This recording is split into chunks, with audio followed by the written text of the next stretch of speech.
오늘의 사연 시작합니다. 안녕하세요. 저는 30대 초반 가정주부입니다. 저는 행복한 결혼 생활을 하고 있었는데 남편과 가정을 위해 거짓말을 하게 되는 일이 생겨 가정이 무너질까 마음 졸이며 살아가는 일이 생기게 되었어요. 남편은 제약회사를 다니고 있습니다. 그렇기 때문에 출장이 굉장히 잦고 의사들한테도 여기저기 많이 불려다니면서 회사 생활을 하느라 많이 힘들어하고 있어요. 그래서 저도 조금이나마 가정에 도움이 되고자 파트타임으로 짧게 알바를 하고 그랬습니다. 거기서 만난 지인들이랑 일 끝나고 카페에 가서 커피 한 잔 마시면서 수다를 떨면 스트레스가 풀리고 재미있고 그랬어요. 그래서 그날도 수다를 떨고 있는데 그중 한 언니가 남편이 승진해서 떨어졌다고 속상하다고 얘기를 하더라고요. 능력도 있는 편이고 일도 잘해서 인정을 받고 있다고 해서 이번 승진은 나름 기대를 많이 했는데 술 잘 먹고 샤바샤바 잘하는 입사 동기한테 밀려서 떨어졌다고 하더라고요. 속상해하는 언니를 보며 정말 일 잘하는 사람은 언젠가는 꼭 그걸 알고 좋은 기회가 올 거라고 너무 속상해하지 말라고 위로를 해주면서 뺀질거리면서 샤바샤바만 잘하는 입사 동기랑 위에 상사 욕을 엄청 해주면서 기분을 풀어줬습니다. 수다를 끝내고 집으로 가는데 누가 뒤에서 클락션을 빵 하고 울리더라고요. 뭐지? 하고 뒤를 돌아봤는데 낯익은 얼굴이 창문 너머로 보였습니다. 안녕하세요. 박대리 와이프 맞으시네. 아, 이 팀장님 맞으시죠? 안녕하세요. 네, 어디 다녀오는 길인가 봐요. 어째 같은 동네 살면서 얼굴 마주치기는 힘드네요. 워낙 바쁘다 보니까. 그러게요. 저희 남편도 그렇고 팀장님도 그렇고 많이 바쁜 것 같더라고요. 아, 박대리 요즘 많이 바쁠 거예요. 지금 실적 안 좋아서 여기저기 많이 뛰어다니면서 힘내고 있으니까 많이 좀 챙겨주세요. 이번에도 안 좋으면 박대리 아마 지방으로 발령 날 수도 있거든요. 네? 발령이라뇨? 그게 무슨... 박대리가 걱정할까봐 얘기 안 했나 보네. 이번에 인원 정리하면서 실적 안 좋으면 지방 쪽으로 아예 보내거나 지방 쪽 업무만 많아져서 아마 출장 엄청 다니거나 둘 중 하나거든요. 박대리가 아무 말 안 해요? 네, 그런 얘기는 없어서 몰랐어요. 박대리가 일은 열심히 하는데 성과가 확 나타나는 것도 아니고 솔직히 회사 생활은 라인을 잘 타야 되는데 그런 것도 아니고 여러모로 다른 직원들에 비해서 밀리는 편이죠. 사람 봐가며 라인을 잘 타야 되는데 그런 걸 박대리가 잘 못하더라고요. 그렇게 욕을 하며 아는 언니를 위로해주고 왔는데 그게 남일이 아니었습니다. 남편이 아무 얘기를 안 해서 전혀 몰랐어요. 요즘 많이 힘들어하는 거는 알았지만 이런 이유가 있을 줄은 몰랐습니다. 이 팀장님이 잘 좀 봐주세요. 잠깐 타실래요? 차를 이렇게 세워놓고 오래 얘기하기가 좀 그러네. 네, 알겠습니다. 그렇게 저는 이 팀장 차를 타고 가면서 얘기를 마저 나눴습니다. 그래, 내가 사장님이랑 친하게 지내는데 박대리는 굳이 먼 길을 돌아가려고 하더라고요. 아니, 이웃사촌 좋다는 게 뭐예요? 내가 박대리 하나 못 밀어줄까봐? 저희 남편 잘 좀 봐주세요. 표현을 잘 못해서 그렇지 팀장님 칭찬을 얼마나 하는데요. 박대리가 나 칭찬하고 그럴 성격은 아닌데. 아니에요. 팀장님 멋지고 존경스러운 분이라고 칭찬 엄청 했어요. 저희 남편 잘 좀 부탁드릴게요.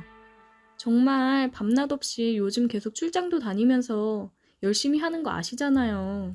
아, 근데 그게 김대리 와이프도 잘 봐달라고 사정을 해서 승진 자리는 하나인데 양쪽에서 그러니 제가 참 난감하네요. 김대리 와이프는 내가 돌싱이니까 외롭다고 한번 뭐 해준다고는 하는데 아무래도 날 그렇게 생각해주니 그쪽을 좀 더 내가 신경 써줘야 되지 않나 싶은데. 이 사람이 나를 이 차에 태우고 얘기를 하는 게 이걸 원해서였구나 싶었습니다. 김대리 와이프 이야기가 사실인지 아닌지는 모르겠지만 여기서 내가 물러선다고 하면 남편을 더 힘들게 하겠구나 생각이 들었어요. 이 팀장이 쳐놓은 덫에 걸렸다는 생각이 들었습니다. 저도 해드릴게요. 원하시는 거 제가 해드릴게요. 아이 참, 할 수 있겠어요? 그럼요. 그 대신에 꼭 정말 약속 꼭 지켜주셔야 돼요. 저는 한 입으로 두 말 안 합니다. 내일 1시 우리 집으로 와요. 네, 내일 갈게요. 그래요. 여기 번호 찍어주고 내가 연락할게요. 조심히 가세요. 그렇게 저는 이 팀장한테 핸드폰 번호를 알려주었고 남편의 승진을 위해서 내가 희생하자 생각을 했습니다. 지금 매번 출장 가고 심부름하며 다니는 것도 힘들어하는 사람인데 더 많은 짐을 짊어주고 싶지 않았어요. 눈 한번 딱 감고 하고 끝내자 싶었습니다. 다음날 저는 이 팀장의 집으로 찾아갔어요. 초인종을 누르고 문이 열려 들어갔더니 샤워 가운을 입은 채로 저를 기다리고 있는 이 팀장이 보였습니다. 정말 토가 나올 뻔하는 걸 꾹 참았어요. 왔어요? 그럼 시작해 볼까요? 이 팀장은 제게 키스를 해왔고 여기저기 탐색을 하듯이 나아갔어요. 그렇게 저는 최악의 하루를 이 팀장과 함께 보냈습니다. 오늘 너무 좋았어요. 대단하네. 그럼 이제 약속 지켜주시는 거죠? 말했잖아요. 나 한 입 가지고 두 말 안 한다고. 근데 한 번으로는 좀 아쉬운데. 약속하셨잖아요. 지켜주세요. 그리고 오늘 이후로는 다시 마주치는 일은 없었으면 좋겠습니다. 그래요. 어차피 괜히 다른 사람들한테 걸리거나 하면 나도 입장 난처해지기는 마찬가지니까. 오늘 좋았어요. 내가 또 생각나면 연락해요. 저는 인사도 없이 그대로 뒤도 안 돌아보고 나왔습니다. 다시는 보고 싶지 않았어요. 남편을 위한답시고 제가 이런 선택을 한 게 잘한 걸까요? 마음이 심란하네요. 어디 얘기하지도 못하고 해서 이렇게 익명의 힘을 빌려 적어봅니다. 오늘의 사연 여기까지입니다. 오늘도 들어주셔서 감사해요. 구독, 좋아요, 알림 설정 부탁드려요. 오늘의 사연 시작합니다. 안녕하세요. 저는 20대 여자입니다. 저는 대학교를 다니고 있습니다. 학교를 다니면서 저녁에는 알바를 하고 있습니다. 저는 알바를 하러 갈 때면 자전거를 타고 나와서 알바를 하러 가요. 알바하는 곳이 집에서 자전거로 20분 거리에 있는데 돈도 아낄 겸 운동할 겸 자전거를 타고 다닙니다. 그날도 평소와 마찬가지로 자전거를 타고 알바를 하러 가고 있었어요. 그날은 제가 좀 늦은 날이라서 빨리 가야겠다는 생각에 조금 빠르게 자전거를 타고 가고 있었습니다. 그러다가 사고가 났어요. 골목에서 나오는 차를 제가 늦게 보고서 뒤늦게야 브레이크를 잡았지만 차 옆쪽을 밟고 말았습니다. 차에 대해서 잘은 모르지만 벤츠나 BMW가 비싸다는 것 정도는 알고 있었어요. 하필이면 박은 차가 벤츠였습니다. 순간적으로 제가 넘어지면서 다쳐서 아픈 거는 생각도 안 들고 와, 나 어떡하지? 미치겠다. 이거 벤츠 아닌가? 내가 지금 벤츠를 박았다고? 이러면서 제정신을 못 차리겠더라고요. 차주분이 내리셔서 저는 너무 죄송하다는 말만 반복했습니다. 죄송합니다. 안 다치셨어요? 너무 죄송해요. 제가 골목에서 나오는 걸 못 봤어요. 너무 죄송합니다. 미치겠네. 그쪽은 안 다쳤어요? 네, 저는 괜찮아요. 차가 긁혀서 어떡하죠? 너무 죄송합니다. 일단 내가 바쁘니까 연락처 줘요. 나중에 연락할게요. 네, 여기요. 연락 주세요. 너무 죄송합니다. 차주분은 떠났고 저는 쩔뚝거리는 다리를 끌고 자전거를 다시 집에다 놓고 택시를 타고 알바를 갔습니다. 알바를 가는 내내 진짜 너무 무서웠어요. 수리비가 얼마나 나올지 알 수 없으니 눈앞이 까마득했습니다. 돈 없어서 알바를 하며 대학 다니고 있는데 제가 그 수리비를 어떻게 마련을 해야 하나는 생각에 굉장히 우울해졌어요. 친구한테 전화해서 하소연을 했는데 친구도 너무 걱정을 하더라고요. 일단 저는 안 다쳤는지 먼저 걱정을 하기는 했지만 역시나 제가 박은 차가 벤츠라는 소리를 듣고 친구도 많이 놀라서 수리비 걱정을 엄청 했습니다. 그냥 지하철이나 타고 갈 걸 괜히 자전거를 타고 다녔나 싶고 사고를 낸 제가 너무 원망스러웠어요. 바쁜 일이 있다며 가서 그런지 당일에는 연락이 없었습니다. 괜히 더 초조한 마음으로 기다리게 되더라고요. 수업이 끝나고 학식 먹으러 가는 길에 모르는 번호로 전화가 왔습니다. 아, 그 사람인가 보다 싶었어요. 네, 여보세요? 아, 어제 자전거 타셨던 분 맞죠? 네, 맞아요. 우리 좀 봐야 되지 않을까요? 그래야죠. 언제 시간 괜찮으세요? 오늘 저녁에나 시간이 날 것 같은데 괜찮아요? 아, 저녁에? 네, 알겠습니다. 장소랑 시간 문자 남겨주시면 갈게요. 차주분이랑 만나기로 했고 친구한테 미안하지만 알바 대타 좀 부탁한다고 했습니다. 약속 시간이랑 장소가 문자로 왔고 시간이 다가올수록 굉장히 초조해졌어요. 사고를 낸 것도 처음인데 하필이면 벤츠를 그렇게 만들어놔서 더 무서웠습니다. 카페에 들어가서 기다리고 있었고 차주분도 들어왔습니다. 안녕하세요. 아, 예. 학생이에요? 네, 대학생입니다. 아, 조심 좀 하셨어야지. 수리비 줄 돈은 있고? 혹시 수리비가 얼마나 나왔는지 알 수 있을까요?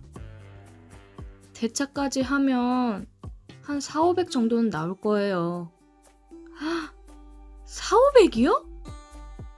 시간을 좀 넉넉히 주시면 제가 꼭 보상할게요.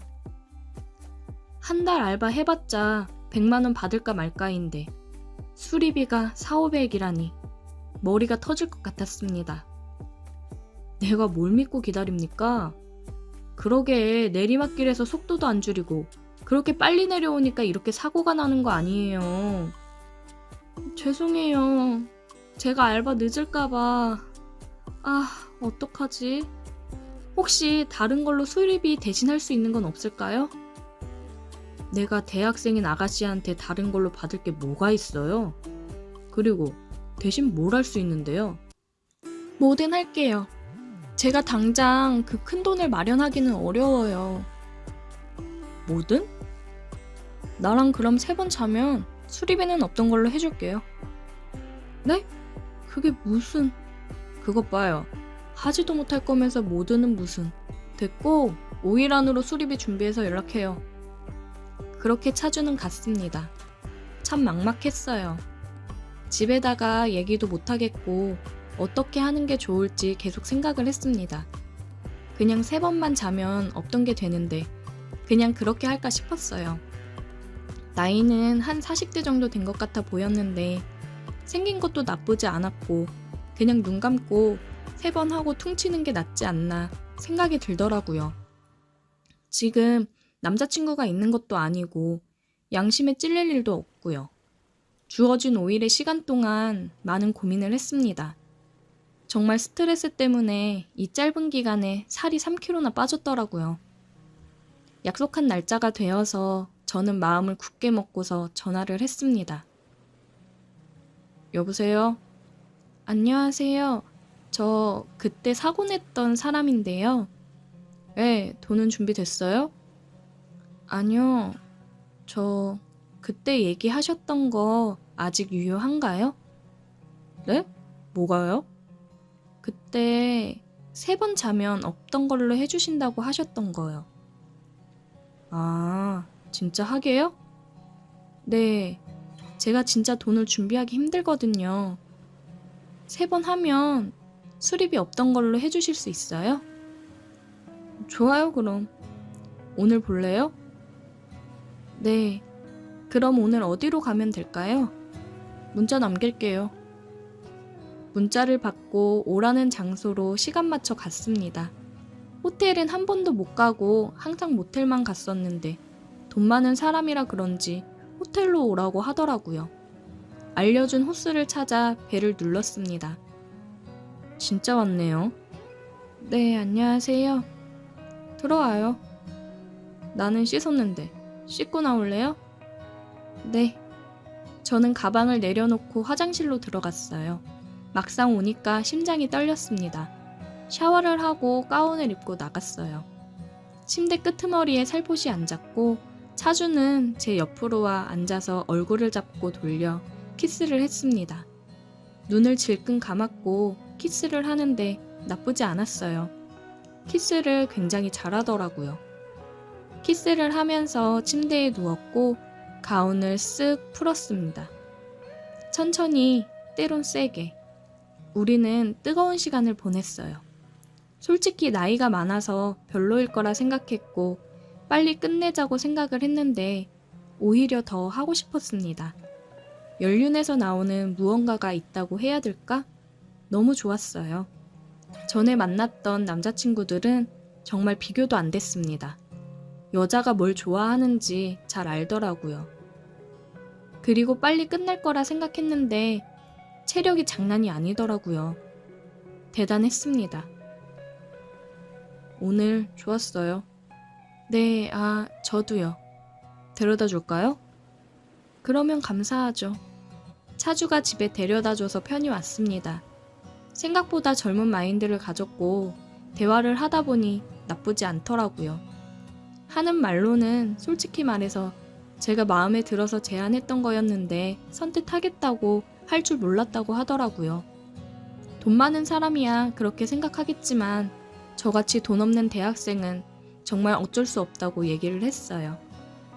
그리고 이틀 뒤에 또 만남을 가졌어요. 이번에도 똑같은 장소였습니다. 저번과 같이 샤워를 하고 나와서 했어요. 둘 다 저번보다는 굉장히 적극적이었습니다. 빨리 끝내고자 하는 게 아니라 더 기분 좋게 해주고 싶었어요. 오늘은 자고 갈래요? 그럴까요? 그날은 함께 호텔에서 자고 나가기로 했어요. 긴 시간 동안 지치지도 않는지 뜨거운 시간을 보냈습니다. 그리고 일이 있다며 일주일 정도 다른 곳에 다녀와야 된다고 하더라고요. 마지막은 일주일 뒤에 보자며 인사를 하고 갔습니다. 일주일이나 못 본다니 아쉬웠어요. 제 마음은 이미 이 남자한테 넘어가 있었습니다. 아직 결혼도 안 한 미혼이더라고요. 왜 결혼을 안 했는지는 모르겠지만 저 정도 외모에 능력 있으면 결혼은 안 해도 되겠구나 싶었습니다. 저는 다시 일상으로 돌아와서 알바를 열심히 했고 평범하게 지내고 있었어요. 일주일이 지나고 연락이 오더라고요. 오늘 만남 시간을 문자로 보냈더라고요. 아쉬운 마음을 가진 채 항상 가던 호텔로 갔습니다. 마지막 날이라서 그런지 오래 못 봐서 그런지 들어가자마자 끌어당겨서 키스를 하더라고요. 키스를 하는데 너무 좋았습니다. 그리웠어요. 그렇게 우리는 뜨거운 밤을 보냈고 마지막을 아쉬워라도 하는 듯 쉼없이 서로를 느꼈습니다. 뜨거운 밤을 보내고 800회를 하고 잠이 들었는데 다음날 일어나 보니 차주는 떠나고 없더라고요. 굉장히 아쉬웠습니다. 저는 차주와 만나고 싶어 연락을 했지만 연락도 받지를 않았습니다. 정말 3번뿐이었지만 하면서 서로 마음이 같다고 생각을 했는데 아니었나 봐요. 괜히 마음이 씁쓸했습니다. 제가 40살 아저씨한테 마음을 뺏길 줄은 상상도 못했네요. 다른 남자를 만난다고 한들 이렇게 잘 맞았던 남자를 만날 수 있을까요? 여태 만났던 남자들 중 누구보다도 최고였는데 말이죠. 이러다 다른 남자를 못 만날까봐 걱정입니다. 오늘의 사연 여기까지입니다. 오늘도 들어주셔서 감사해요. 구독, 좋아요, 알림 설정 부탁드려요. 오늘의 사연 시작합니다. 안녕하세요. 요즘 진짜 스펙타클한 인생을 살고 있는 30대 남자입니다. 저에게는 5살 어린 여자친구가 있습니다. 친구들이랑 술을 마시다가 만나게 되었고 제가 먼저 반해서 사귀자고 했습니다. 예쁜데 섹시하기까지 했거든요. 그래서 제가 여러 번 대시를 했고 여자친구는 받아주어서 사귀게 되었어요. 여자친구는 이제 막 대학을 졸업한 상태였는데 다들 아시다시피 요즘 취업하기가 굉장히 힘들잖아요. 여자친구도 그래서 취업 문제로 고민을 많이 했습니다. 여자친구가 그러더라고요. 아무래도 공무원 준비를 해야 될 것 같은데 그러면 본가로 내려가야 될 것 같다고 하더라고요. 월세며 생활비 감당하는 게 힘들 것 같다고 본가 내려가서 준비를 해야겠다고 했습니다. 여자친구네 본가는 저희가 있는 곳에서 3시간 정도 거리에 위치해 있어요. 솔직히 여자친구가 본가에 내려가면 저희는 헤어지게 되는 거나 마찬가지라고 생각했습니다. 그래서 저는 그런 여자친구 옆에서 지켜보면서 서포트를 해줘야겠다고 생각했어요. 집 정리하고 제가 거주하고 있는 집으로 와서 같이 지내자고 했습니다. 저도 본가에서 나와가지고 혼자 투룸빌라 전세로 살고 있었거든요. 정말? 정말 그래도 돼? 너무 고마워 오빠. 진짜 오빠밖에 없다. 여자친구가 너무 기뻐하는 모습에 저도 덩달아 기분이 좋아졌습니다. 여자친구는 집을 정리하고 저희 집으로 들어왔어요. 저는 방 한쪽을 내주면서 여기서 공부에 집중해서 꼭 시험 합격하라고 응원을 해줬습니다. 아무래도 여자친구는 공부를 한다고 알바를 안 하기 때문에 생활비며 제가 다 충당했어요. 그냥 1인분씩 더 늘리는 건데 뭐 문제 없겠지라고 생각을 했지만 시간이 갈수록 조금씩 버거워지기는 하더라고요. 여자친구는 공부를 한다고 했는데 제가 퇴근하고 집에 가면 항상 집에 없었어요. 어디 갔냐고 연락을 하면 공부하느라 너무 힘들어서 잠깐 머리 식힐 겸 밖에 나왔다고 하는 경우가 많았습니다. 대부분 금방 집에 다시 들어올 때가 많았지만 가끔은 정말 화장이며 옷차림이며 어디 술 먹으러 가는 사람처럼 차려입고 나갔다가 들어올 때도 많았어요. 예림아, 너 공무원 준비한다면서 경쟁 엄청 빡센 거 알잖아. 요즘 자꾸 어딜 그렇게 돌아다니는 거야. 내가 무슨 공부하는 기계야? 하루 종일 공부만 하고 어떻게 살아? 잠깐 머리 좀 식힌 거야. 맨날 나가 노는 것도 아니고 오빠까지 정말 숨막히게 왜 이래? 가뜩이나 스트레스 받아 죽겠는데. 스트레스 줬으면 미안해. 그래도 시험 얼마 안 남았는데 걱정돼서 그랬지. 걱정하지 마. 나도 다 생각하는 게 있고 알아서 할 거야. 나 용돈이나 좀 더 줘. 집에서 공부하는 애가 무슨 돈이 그렇게 많이 필요해? 저번 주에 20만 원 줬잖아. 집에서 공부하면 먹는 것도 먹지 말고 공부할까? 나도 뭐라도 사 먹고 필요한 책들도 사고 그래야 될 거 아니야. 그러길래 내가 본가 내려간다고 했잖아. 오빠가 가지 말라고 붙잡아 놓고 이제 돈 아쉬워서 자꾸 나한테 스트레스 주는 거야? 아니야, 미안해. 입금할게. 내가 요즘 시험이 얼마 안 남아서 스트레스를 많이 받아서 그래. 너무 예민하게 굴었지? 미안해 오빠. 내가 사랑하는 거 알지? 우리 잠깐 머리 좀 식힐까? 그러면서 그녀는 저에게 키스를 했습니다. 공부는 잠시 접어두고 우리는 뜨거운 시간을 보냈어요. 여친이 답답하고 기분이 상하다가도 이렇게 기분을 풀어주면 또 저는 바보처럼 넘어갔습니다. 그러다 여친이 시험 보는 날이 돼서 아침 일찍 일어나 아침도 준비해주고 주말인데 갑작스레 일이 잡혀서 늦게 들어올 것 같다고 내일 시험 끝난 기념 파티하자고 얘기하고 시험장에 데려다 줬습니다. 여자친구가 시험 끝내고 들어오면 깜짝 파티를 해줄 생각이었어요. 저는 아침 운동을 갔다가 장을 보러 갔습니다. 파티할 재료들을 구매하고 식재료도 사서 집으로 왔어요. 집 앞에서 비밀번호를 누르려고 하는데 집 안에서 노랫소리가 크게 들리더라고요. 뭐지? 아직 시험 보고 있을 시간인데 벌써 왔나? 이게 무슨 일인가 싶어서 집 안으로 얼른 들어갔습니다. 들어가니까 웬 남자 신발이 있고 벗어던진 옷들이 널브러져 있더라고요. 음악 소리를 얼마나 크게 해놨는지 사람이 온 것도 모르더라고요. 음악 소리가 들리는 방으로 갔습니다. 열려진 문틈 사이로 보니 웬 남자랑 침대에서 뒹굴고 있더군요. 키스를 하면서 아주 좋아 죽는 모습이 보였습니다. 저는 너무 화가 나서 소리를 질렀어요. 지금 뭐 하는 짓이야? 오빠! 어떻게 벌써 왔어? 여친은 이불로 가리고 그 남자놈은 허둥지둥 속옷을 주워 입고 거실로 나가려고 하는 걸 붙잡았습니다. 지금 내 집에서 너네 뭐 하는 거야? 아, 왜 그래? 야, 너 그냥 빨리 나가. 나가긴 어딜 나가? 여친은 이불을 감싼 채로 와서 저를 붙잡았고 그 사이에 그놈은 옷을 주워 나갔습니다. 뭐야? 시험 봐야 되는 애가 왜 여기서 이러고 있어? 늦는다더니 왜 와서 난리야? 아, 진짜 짜증나. 뭐? 너 지금 그게 할 소리야? 지금 이 상황이 뭐냐고. 보면 몰라? 딴 남자랑 한 침대에 있다 걸린 거잖아. 왜 이렇게 당당해? 그것도 내 집에서 바람피다 걸려놓고. 너 뭐가 그렇게 당당한데? 어차피 이 집에서도 나가려고 했어. 헤어지자 할 생각이었는데 잘 됐네. 짐은 내일 가지고 갈게. 너무 당당하게 저렇게 얘기를 하고 옷을 입고 나가는 여친을 보면서 할 말을 잃었습니다. 언제부터 다른 놈을 만나고 있었던 건지, 아니, 처음부터 나를 사랑하기는 했었던 건지, 모든 게 의심이 되었고 믿기지 않았습니다. 저는 그냥 호구였나 봐요. 돈줄이라고 생각을 했나 봅니다.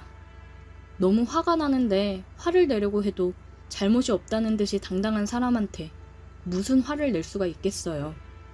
그냥 바보같이 다 퍼준 제가 잘못인 거죠. 다음날 여친은 용달을 불러서 짐을 빼갔습니다. 마지막까지 정말 잔인하면서도 어이가 없었습니다. 이제는 전 여친이 된 그 여자가 떠나고 난 뒤 저는 매일 술로 밤을 지새웠습니다. 배신감이 너무나도 컸어요. 다른 것도 아니고 내 집에서 나와 함께 했던 그 침대 위에서 다른 남자랑 함께 뒹굴던 그 모습이 잊혀지지 않았습니다. 어디 가서 말하기도 쪽팔려서 집 앞 포장마차에서 매일 혼자서 술을 마셨어요. 그런데 한 여자가 말을 걸어왔습니다. 무슨 일 있어요? 요즘 보니까 매일 혼자 와서 술 마시던데. 아니요, 괜찮습니다. 그냥 힘든 일이 좀 있어서요. 힘든 거 있으면 얘기해봐요. 속에 담아두고 있으면 굶어서 터져요.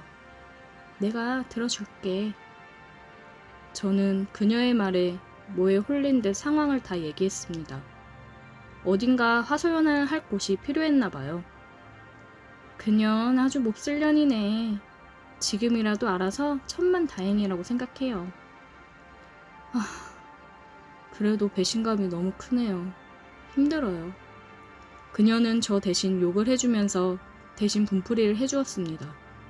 얘기를 나눠보니 그녀도 남편이 바람나서 새살림 차려 나갔는데 교통사고로 죽었다고 하더라고요.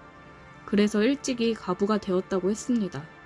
포장마차는 아는 언니 도와 가끔씩 일 도와주러 오는데 요즘 제가 계속 혼자 와서 술이 떡이 되게 마시고 가서 신경이 쓰였다고 하더라고요. 그녀의 위로에 저도 조금은 마음이 진정이 되었습니다. 내가 여자친구가 바람핀 거 잊게 해줄까요? 네. 저는 홀린 듯 대답을 했습니다. 그녀는 저를 일으켜 저희 집으로 가자고 하더라고요. 여기 빌라 살죠? 나도 여기 살아요. 그녀와 함께 집으로 들어왔고 그녀는 저를 침대로 데리고 갔어요. 여기서 그 여자가 다른 놈이랑 했다 그거죠? 네. 나랑 여기서 똑같이 할래요? 그럼 그 여자랑 남자는 생각도 안 날걸요?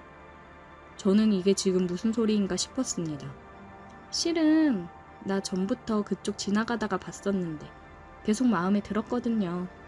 근데 어린 양아치 같은 여자는 왜 만나나 했지. 내가 그 여자 싹 다 잊게 해줄게. 할래? 얘기를 들은 저는 바로 그 여자에게 달려들었습니다. 이 여자랑 하면 정말 여자친구가 다른 남자랑 이 침대에서 뒹굴었던 게 잊혀질 것 같았습니다. 그렇게 저는 키스를 했고 그녀는 연륜에서 나오는 노련함이 보였어요. 일찍이 과부가 되었다고 들었는데 그동안 이 욕구를 어떻게 풀었을지 궁금했습니다. 그녀와 하면서 전 여친은 정말 생각도 안 났습니다. 저는 이 여자의 스킬에 정신을 못 차리고 있었습니다. 한바탕 이 여자와 뜨거운 밤을 보내고 술에 취해서 저는 잠이 들었습니다. 다음날 눈을 떠보니 옆에서 저를 꼭 껴안고 자고 있더군요. 천천히 다시 살펴보는데 과부라고 하기에는 이쁘장하고 글래머러스한 몸매에 끝내줬습니다. 그녀는 눈을 뜨고 저를 향해 싱긋 웃어주었어요. 아침 준비를 해주며 이야기를 하는데 저희 집 위층에 사는 여자더라고요. 궁금했던 나이를 물어봤는데 40살이라고 했습니다. 제 또래라고 생각해도 될 정도의 미모였어요. 저랑 나이 차이가 8살이 나더라고요. 그러면서 하는 말이 자기 돈 많으니까 너가 그동안 호구처럼 썼던 돈들 자기가 저한테 해주겠다고 하더라고요. 그 대신 자기랑 만나는 거 어떠냐고요.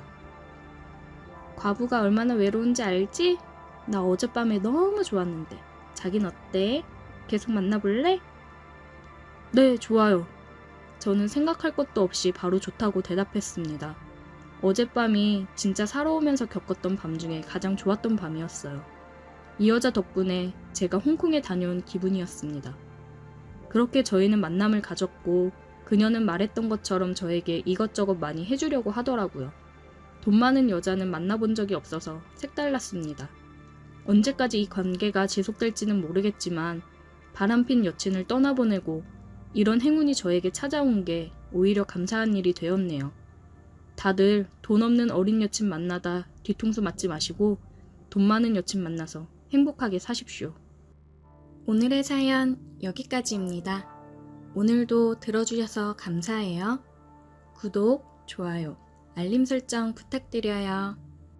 오늘의 사연 시작합니다. 안녕하세요. 저는 20대 후반 남자입니다. 얼마 전 지옥과 천국을 동시에 왔다 갔다 하는 일이 생겨 이렇게 글을 적어보네요. 저에게는 2살 어린 여자친구가 있었습니다. 지금은 헤어진 상태입니다. 왜 헤어졌는지 얘기를 하자면 정말 비참해지네요. 직장에서 만난 후배와 교제를 하게 되었습니다. 다른 부서 직원인데 같이 회식을 하면서 가까이서 보니 굉장히 귀엽고 술도 잘 마시고 싹싹하더라고요. 그래서 마음에 들었습니다. 그날부터 작업을 걸었어요. 술 한 잔씩 돌리는 척 하면서 괜히 옆에 앉아서 얘기를 하며 술을 마셨습니다. 호감 표시를 굉장히 많이 했어요. 아마 근처에 있던 사람이라면 다들 느꼈을 겁니다. 1차 회식이 끝나고 집에 갈 사람은 가고 2차는 갈 사람들만 가기로 했어요. 노래방을 가자고 얘기를 하고 있었습니다. 노래방에서 제 실력을 보여주고 그녀에게 어필할 수 있겠다 싶었어요. 그래서 저는 그녀에게 노래방을 같이 가자고 얘기했습니다. 소라씨, 노래방 가실 거죠? 같이 가요. 저 노래는 잘 못 불러서 별로 안 땡기는데. 에이, 노래방에서 뭐 노래만 부르나요? 신나는 노래 맞춰 들고 뛰면서 스트레스도 풀고 그러는 거지. 팀장님들 안 간다고 하는데 우리끼리 가서 스트레스도 풀고 그럽시다. 그럴까요? 그럼 노래 못 부른다고 놀리시면 안 돼요. 걱정 말아요. 안 놀릴게요. 상사들은 대부분 집으로 갔고 평직원들끼리 노래방에 갔습니다. 너네끼리 스트레스 풀고 신나게 놀으라며 법인카드를 지워주고 가셨어요. 저희는 노래방 가서 놀았습니다. 한참 신나는 노래 부르며 소리 지르고 춤추고 한바탕 놀고 다들 지쳐서 발라드를 부르며 쉬는 타임을 가졌어요. 그래서 저는 지금이다. 그녀에게 한 번 더 어필을 할 수 있는 기회다 하며 노래를 예약했습니다. 저는 노래를 부르면서 간간히 그녀와 눈맞춤을 하며 노래를 부르기 시작했습니다. 그녀도 제 노래에 반한 듯한 느낌이 왔어요. 내일 출근을 생각해서 노래방을 끝으로 헤어졌습니다. 집에 데려다주고 싶었지만 같은 부서 여자 직원이랑 둘이 같은 방향이라며 사라져서 저도 그냥 집으로 왔어요. 굉장히 아쉬웠습니다. 아쉬움을 뒤로하고 집에서 내일 같이 저녁 먹으러 가자고 해야겠다고 계획을 했습니다. 출근을 해서 괜히 그쪽 부서에 어슬렁거렸어요. 응? 대리님, 아침부터 이쪽은 어쩐 일이세요? 소라씨 보려고 왔는데 딱 마주치니 완전 행운이네요. 오늘 혹시 약속 있어요? 아니요, 따로 선약은 없어요. 그럼 오늘 나랑 같이 저녁 먹을래요? 내가 맛있는 거 사줄게요. 그럴까요? 저 근데 오늘 30분 정도 늦게 끝날 것 같은데 괜찮으세요? 네, 그럼요.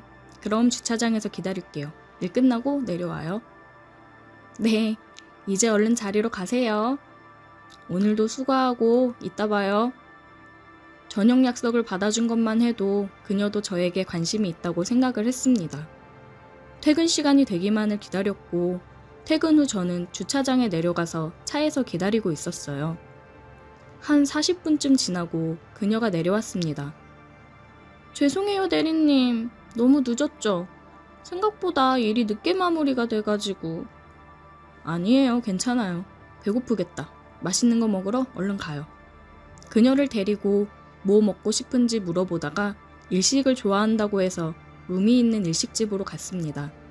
술도 같이 한잔하면서 맛있게 먹었어요.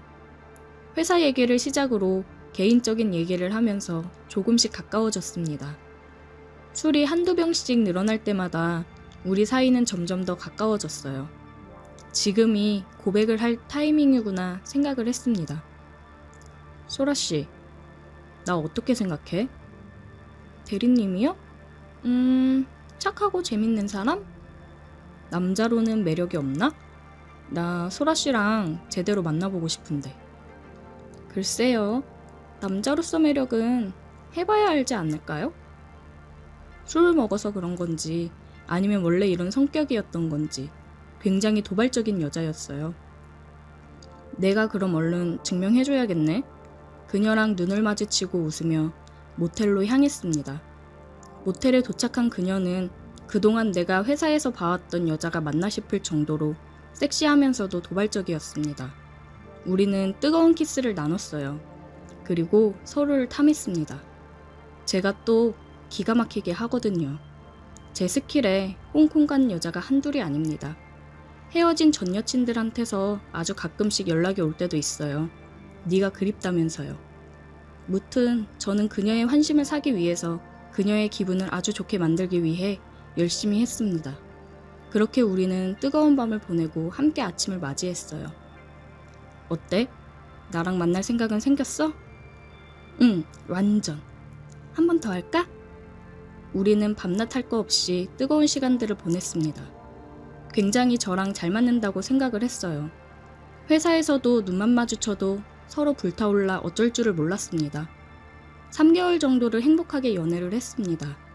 전체적으로 다 잘 맞았고 저희 직장도 정년이 보장되어 있는 직장이라 앞으로 잘 만나면 결혼해서도 굉장히 행복하게 항상 연애하듯 잘 살 수 있겠다고 생각을 했습니다. 그런데 여자친구랑 3개월 정도를 만났는데 정말 신혼처럼 눈만 마주치면 사랑을 나눴어요. 저희 집에서 거의 반동거를 했거든요. 회사도 같으니 출퇴근도 매일 같이 하고 동거한다는 게 회사에 알려지면 좋을 건 없으니 여자친구를 회사랑 조금 떨어진 곳에 내려주고 출근을 하고 그랬습니다. 무튼 그렇게 눈만 마주치면 사랑을 나눴는데 정말 아주 갑자기 그게 잘 안 되더라고요. 요즘 회사 업무도 많아지고 상사 때문에 스트레스를 많이 받아서 여자친구랑 매일 집에서 술 먹으면서 상사 욕도 하고 사랑도 나누고 그랬는데 스트레스가 문제인 건지 정말 이틀 전에도 잘만 했던 게 갑자기 안 돼서 너무 당황스럽더라고요. 아, 미안. 내가 요즘 너무 피곤해서 그런가 봐. 오늘은 일찍 자고 피로 회복 좀 해야겠다. 오빠. 많이 피곤한가 보다. 얼른 자자. 저는 괜히 위축이 되었고 여자친구는 뭔가 굉장히 실망한 듯한 표정이었습니다. 이게 갑자기 안 세워지니 남자로서 되게 자존심이 확 무너지더라고요. 회사에 출근하고 근처 약국에 가서 남자한테 좋다는 영양제도 사서 먹고 건강을 챙겼습니다. 3일 정도 열심히 챙기고 잠도 일찍 자고 그랬어요. 내가 오늘은 기필코 여친을 홍콩 보내겠다는 생각으로 밤의 분위기를 잡았고 여자친구한테 키스를 했습니다. 한참을 키스를 했는데도 변화가 없더라고요. 식은땀이 뻘뻘 나더군요. 오빠, 안 되는 거야? 어? 아, 이게 왜 이러지? 미안, 소라야. 내가 요즘 몸이 많이 안 좋은가 보네. 오빠, 무슨 문제 있고 그런 건 아니지? 문제는 무슨... 그냥 피곤해서 그래. 그래, 그럼 쉬어. 나 미주가 잠깐 보자고 했던 거 깜빡했다. 먼저 자. 갑자기? 이 시간에 어디서 만나기로 했는데? 미주가 요즘 고민이 있다네. 그래서 잠깐 보자 했었는데 잊고 있었어. 갔다 올게. 자고 있어. 여친은 황급히 자리를 피했습니다. 느낌이 쎄했어요. 표정에서 느껴졌거든요. 뭔가 저에 대해서 굉장히 실망을 했고 이제 남자로도 안 보인다는 듯한 그 표정을 잊지 못합니다. 아니나 다를까 여친은 다음 날이 되어도 집에 들어오지 않았습니다. 출근하기 전에 연락을 했지만 받지 않더군요. 출근해서 여자친구를 찾아봤는데 저를 피하는 게 느껴졌습니다. 퇴근 후에 여자친구를 붙잡고 잠깐 얘기 좀 하자고 했어요. 여자친구랑 같이 근처 카페에 가서 얘기를 나눴습니다. 소라야, 너 혹시 나 일부러 지금 피하고 있는 거야? 오빠, 미안한데 우리 헤어지자. 갑자기? 왜? 내 입으로 말해줘야 해? 오빠 안 되잖아. 내가 오빠랑 왜 사귀었는지 기억나지? 오빠가 끝내주게 잘해서 사귀었던 건데 지금 거의 일주일 가까이 안 돼서 못하고 있는 거 알지? 돌아올 때까지 기다리기도 힘들고 그러다가 나중에 또 그러면? 생각도 하기 싫다. 그것 때문에 헤어지자는 거야? 너무한다 진짜. 내가 요즘 힘들고 스트레스 받아서 그런 거라고 했잖아. 아 몰라. 나는 솔직히 앞으로 오빠가 계속 안 그런다는 보장이 없잖아. 그냥 여기서 헤어지자. 소라야, 우리 좋았잖아. 좋았던 때 생각해서라도 나한테 조금만 시간을 줘. 좋았던 때 생각해서 여기서 그만하자는 거야. 괜히 더 실망하고 싶지 않으니까. 회사에서는 이전처럼 직장 동료로 잘 지내자. 갈게. 그렇게 그녀는 저에게 가슴 아픈 상처를 남기고 떠났습니다. 헤어진 이유가 굉장히 비참했습니다. 그녀와 헤어지고 회사에 출근을 했는데 그녀는 정말 평소랑 다름이 없더라고요. 저 혼자만 이렇게 자존심 상하고 힘든 이별이었습니다. 집에서 혼자서 세워보려 해도 안 되더라고요. 정말이지 미칠 것 같았습니다. 화나는 마음에 술만 연신 먹었어요. 그리고 연차를 내고 비뇨기과를 한번 찾아가 봤습니다. 왠지 모르게 비뇨기과 가는 게 창피하고 그래서 가기까지 굉장히 망설였어요. 하지만 진짜 이러다가 영영 안 될까봐 창피함도 떨쳐버리고 찾아가게 되더라고요. 들어가니 대기 인원이 몇 명 있고 데스크에 섹시한 간호사 같은 사람이 있더라고요. 들어가자마자 이쁘고 섹시한 간호사가 있으니까 괜히 더 민망하고 창피하고 그랬습니다. 안녕하세요. 처음 오셨어요? 아, 네. 여기 표시되어 있는 곳 작성해 주시고요. 내원 사유도 같이 적어서 주세요. 굉장히 친절하더라고요. 내원 사유를 적으려니 민망해서 죽는 줄 알았습니다. 제출을 하고 대기하라고 해서 기다리고 있었어요. 괜히 헛기침을 하면서 핸드폰만 보고 있었습니다. 이승현님, 진료실로 들러오세요. 떨리는 마음으로 진료실로 들어갔고 제 상황을 의사 선생님께 이야기를 하고 옆에 검사실로 가서 누워있으라고 해서 검사실로 갔습니다. 이쪽 베드에 잠시 누워 계세요. 아, 예. 저는 누워있으라고 그래서 누워있었고 의사 선생님을 기다리는데 안 오더라고요. 그래서 혼자 언제 오나 생각을 하고 있었는데 아까 간호사가 다시 들어왔습니다. 이게 비뇨기과라는 곳에서 베드에 누워있으니 저도 모르게 흥분이 된 건지 아니면 처음 들어왔을 때부터 그 간호사가 섹시하고 이쁘다고 생각했는데 뭔가 이런 모습을 보여서 흥분이 된 건지는 모르겠지만 갑자기 너무 단단해지더라고요. 굉장히 창피하고 민망했습니다. 아, 이승현님, 지금 원장님께서 잠깐 다른 분 시술하시는데 조금 걸리신다고 하셔서요. 잠깐 나와서 대기했다가 다시 들어오실 건데, 아, 네, 나갈게요. 그러고 나가실 수 있겠어요? 아까 분명 안 된다고 하지 않으셨나요? 굉장히 잘 되시는데. 그러게요. 이게 갑자기 왜 이러지? 아, 죄송합니다. 이승현님, 제가 도와드릴까요? 저는 뭘 도와준다는 건지 순간 머리가 정지가 되었습니다. 원장님 오기 전에 빨리 해줄게요. 그녀는 저를 향해 싱긋 웃더니 단단해진 그것을 달래주었습니다. 이게 무슨 상황인가 싶다가도 너무 좋아서 그녀에게 모든 걸 맡겼어요.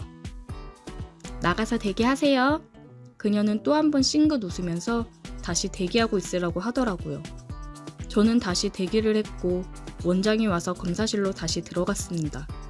이번에는 다른 간호사분이 안내를 해줬고 검사가 끝나고 결제를 하는데 아까 그 간호사한테 제 번호를 적어 건넸습니다. 그게 그녀여서 반응을 한 건지 아니면 그 상황 때문에 반응을 한 건지 너무 궁금했어요. 그렇게 저는 그녀의 연락을 기다렸지만 그녀는 연락이 없었습니다. 사나이 마음에 불을 질러놓고 연락을 안 주다니 허무했습니다. 처방해준 약을 먹고 한 일주일 뒤에 다시 정상적으로 돌아왔는데 그 비뇨기과를 다시 찾아가기에는 쪽팔려서 못 가겠더라고요.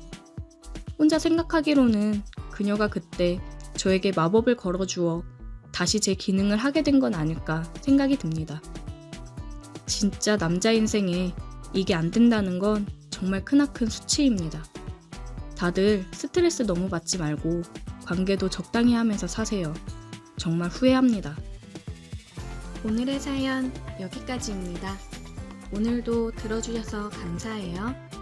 구독, 좋아요, 알림 설정 부탁드려요.